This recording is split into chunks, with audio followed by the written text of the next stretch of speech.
अनोखी आवाज में आप सभी दर्शकों का बहुत बहुत स्वागत है और मैं हूं आपके साथ अनुष्का। मध्य प्रदेश की पूर्व मुख्यमंत्री उमा भारती ने प्रेस कॉन्फ्रेंस में चुनाव लड़ने का ऐलान किया है। उन्होंने कहा, मैं 2029 का चुनाव झांसी से ही लड़ूंगी। पार्टी कहेगी तो चुनाव लड़ूंगी, पार्टी कहेगी तो मना नहीं करूंगी। मैं राजनीति में हाशिए पर नहीं हूँ। मैं गाय गंगा यह कार्य राजनीति के लिए दिल से कर रही हूँ। इसके अलावा पॉलिटिकल में मेरी कोई और रुचि नहीं है।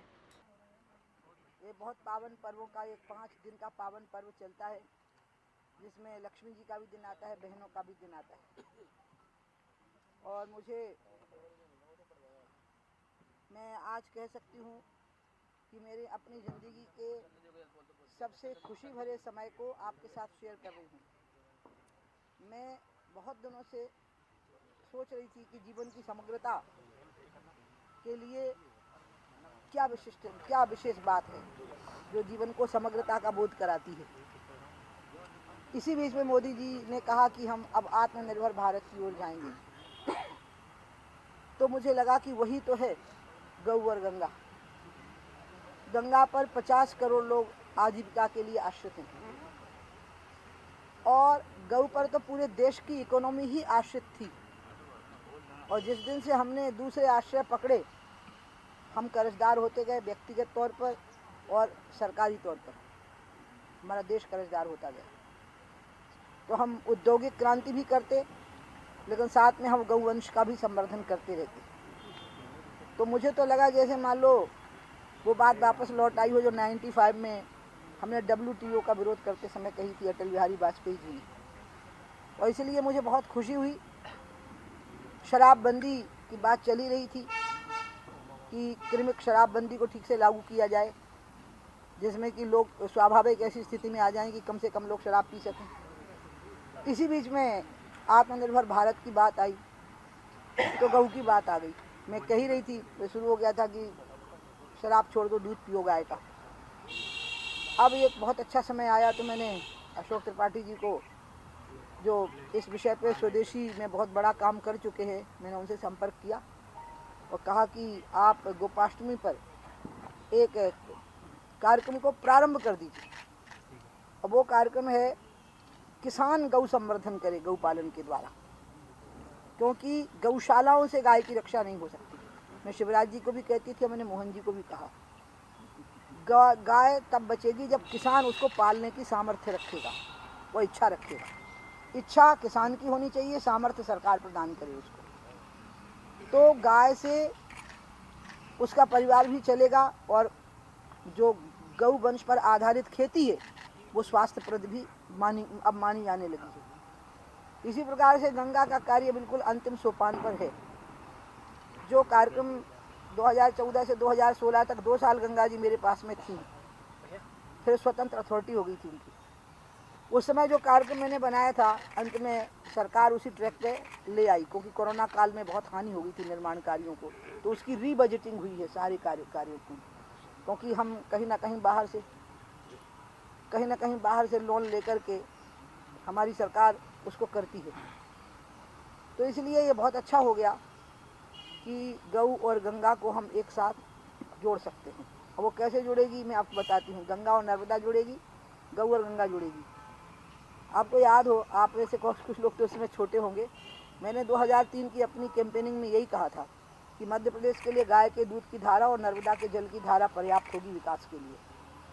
वो बात फिर लौटी है कि गाय के दोनों तरफ गाय के गौ आधारित कृषि शुरू हो, गौवंश पर आधारित, नर्मदा जी के दोनों तरफ। और इस बात के लिए मेरा कृषि मंत्रालय से MOU साइन हुआ था 2015 में कि जितने कृषि विज्ञान केंद्र गंगा किनारे के हैं, गंगोत्री से गंगा सागर तक, उसमें ऑर्गेनिक यानी गौ वंश पर आधारित प्राकृतिक खेती की ट्रेनिंग दे दी जाए किसानों को, और उनको मार्केटिंग मिल जाए, उनको रूट मिल जाए मार्केट के लिए, और उनके प्रोडक्ट को सरकार बहुत सब्सिडी दे।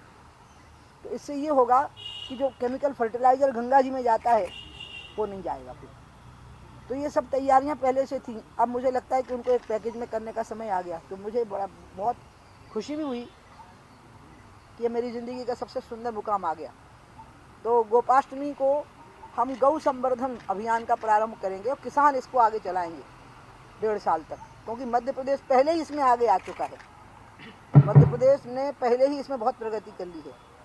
इसी प्रकार से 29 तारीख को गोपाष्टमी पर गऊ का कार्यक्रम है, तो उसमें मैंने उन किसानों को आमंत्रित किया है जो गौवंश पर आधारित खेती कर रहे हैं। और अब वो इस बात को फैलाव मिले और बढ़ावा मिले, तो अशोक त्रिपाठी जी जैसे जानकार और इसके प्रति समर्पित एक महत्वपूर्ण व्यक्ति की आवश्यकता थी, तो इसलिए मैंने ये दायित्व अशोक जी को सौंप दिया है। इसी प्रकार से गंगा जी का जो कार्य है, अब उसका समय आ गया है। गंगा जी का जो कार्य है, अब उसका समय आ गया है। 50 करोड़ लोग स्नान करके मोक्ष प्राप्त कर गए हैं।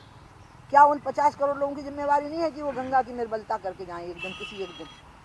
तो उनका आह्वान गंगा के किनारे से होगा 4 नवंबर को। कि उस दिन आने की जरूरत नहीं है, उस दिन सीमित लोग आएंगे, हर राज्य से बुलाने वाली हैं। जितने विभिन्न भाषाई राज्य वो सब आएंगे, थोड़े 50-50, 40-40 लोग, और गंगा किनारे के भी सारे राज्य आएंगे। और उनको मैं एक ही आह्वान करूंगी कि अपने अपने भाषाओं में सबको आमंत्रित कर दीजिए कि वो यहाँ से स्नान करके मोक्ष ले गए हैं, तो कोई एक दिन अपनी ज़िंदगी का निकाल लें 1-2 साल के अंदर, जिसमें वो एक दिन पूरा गंगा के किनारे सफाई का अभियान चला के जाएँ। और राज्य के समूह आएँ, क्षेत्रों के समूह आएँ, नगरों के समूह आएँ, और वो आकर के निर्मलता का काम करें।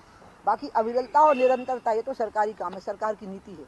इस पर सरकार को नीति तय करनी पड़ेगी। IIT कंसोर्टियम की रिपोर्ट, जो 7 IITs हमने गठित किए थे, उनकी रिपोर्ट सबमिट हो गई है कि गंगा की धारा में कितना जल रहने पर ही गंगा अविरल रहेगी तो निर्मल रहेगी, तो कितनी अविरल रहेगी, कितना जल होना चाहिए।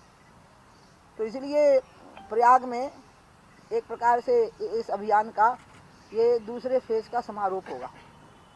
अब हम इंतजार करेंगे कि सरकार अपनी तरफ से, केंद्र की सरकार कार्यक्रम को समग्रता की ओर ले जाए, जिसके लिए वो तत्पर भी है हमारी सरकार। और यहाँ मध्य प्रदेश में गौ संवर्धन में मध्य प्रदेश बहुत आगे चला गया है, और अब और आगे जाए, लेकिन थोड़ा संशोधित रूप में जाए और ये तय करे कि गौचर बनवाने हैं, नए गौचर, और उन गौचरों में पानी का प्रबंधन करवाना है मनरेगा से, बहुत कम पैसे में पत्थर डाल के, ताकि गाय के खुर फंसे न कीचड़ में। और गाय को पालने के लिए अब नई ज़मीन लेनी पड़ेगी, क्योंकि किसानों के घर के आसपास ज़मीनें बची नहीं हैं। तो ग्राम पंचायत की जो ज़मीनें पड़ी होती हैं, वहाँ एक किसान को गाय की संख्या के अनुरूप टीन शेड बनाने, टीन उसी को बनाना होगा, टीन शेड। किसान को जगह मिल जाएगी कि आप यहाँ रखिए गाय को, घर में नहीं रख सकते। और जो पंचायत को राशि जा रही है, उसमें से गौ पालकों को ईयर मार्क करके कि इतनी गाय पे इतना एक गौ पालक मतलब चरवाहा लगेगा, जो सुबह से गाय को ले जाएगा, जो पुरानी परंपरा थी, गाय शाम को वापस लौटेगी, उस हिसाब से उनको राशि दी जाए महीने भर की, कितनी और कितने गौ पालक होंगे। मान लीजिए 3 गौ पालक हैं तो 30,000 रुपये महीना, 10,000 रुपये महीना उनको मिला करिए, ऐसे बच रही गाय। तो ऐसे इसी प्रकार से जो लाडली बहना योजना है, आज ही मेरी पशुपालन मंत्री लखन पटेल जी से बात हुई, अब उन्होंने भी कहा, और अशोक जी का भी प्रस्ताव था, सब लाडली बहनाओं को 2-2 गायें दी जाए, कि वो जो 1500 रुपये की राशि उनको मिलेगी, उस राशि से ये 2 गौ का पालन करिए, और आपकी राशि 5 से 7,000 रुपये महीने हो जाएगी आपकी इनकम उससे। तो उससे तो उल्टा आप सरकार को ही देने की स्थिति में आ जाओगी।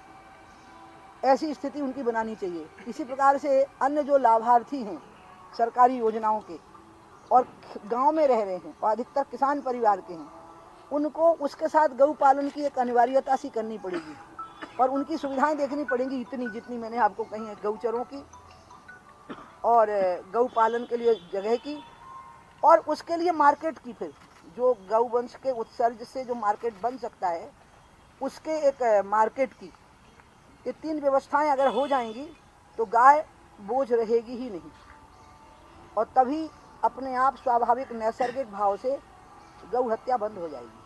नेचर, जैसे मैं कहा था, नैसर्गिक भाव से शराबबंदी करनी चाहिए। धीरे धीरे ऐसी स्थितियां बनानी चाहिए कि लोग शराब पी ना पावें, उनके घर के लोग पकड़ लें, मोहल्ले के लोग पकड़ लें, दुकानें ऐसी हो जाएं कि वो बेच ही ना पावें ज़्यादा ठीक से, तो सब ठीक हो जाएगा। आप उनको प्रोत्साहित करोगे, बढ़ावा दोगे, तो फिर यही होना है। तो इसलिए जो शराब में होना है वही गऊ में होना है। आपको समाज को तैयार करना है, इसके लिए जनप्रतिनिधियों को तैयार करना है। मेरा यही मानना है। मैं शिवराज जी को भी कहती थी कि भैया, तुम जो गांव-गांव में गौशालाएं खुलवा रहे हो, क्यों करवा रहे हो? जिले में एक गौशाला रखो, और वो बहुत बड़ी मात्रा में उसकी ज़मीन हो, और वहाँ जितनी बीमार, घायल, अपंग, अपाहिज गायें हों, अनाथ, उनको भर रखो। वहाँ वेटनरी का हॉस्पिटल रखो बहुत बड़ा, नंबर, गाड़ियों के नंबर से गाड़ी चलाओ, एम्बुलेंस टू पिक देम आप, जो घायल होकर पड़ी हैं, वहाँ उनका ट्रीटमेंट करो, और किसानों को गोद दो, लाडली बहनाओं को गोद दो, उनकी गोद में दे देनी चाहिए वो, कि आप इसका पालन करिए अगर वो दूध देने योग्य है। नहीं है तो किसी किसान को दीजिए कि उसका गोबर और उसके जो अन्न उत्सर्जन से मूत्र वगैरह उसका कोई ना कोई प्रोडक्ट आपकी खेती के काम आएगा। तो ऐसे हम करेंगे तो हम गाय को बचा लेंगे।